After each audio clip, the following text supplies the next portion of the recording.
এই ভিডিওটা দেখার পরে আপনি কি এখনো বলবেন যিনি আপনাকে সৃষ্টি করছে উনি আপনারে ভালো রাখে নাই? এই দৃশ্যটা দেখার পরে আমার জীবনের প্রতি আমার আর কোনো অভিযোগ নাই।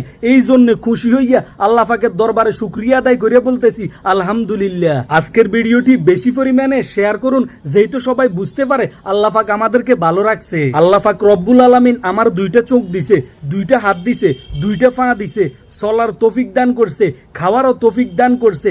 আমি আল্লাহ পাকের কোনো হুকুম আহকাম মানি না, এরপরেও আমি বেঈমান বলতেছি আল্লাহ পাক আমাকে ভালো রাখে নাই। এই সমস্ত কথা আমার মতো গুনাহগারের মুখে মানায় না, মানায় তো তাদের মুখে যারা মৃত্যুসজ্জায় গিয়েও আল্লাহ পাক রব্বুল আলামিনকে স্মরণ করে। ওই দেখেন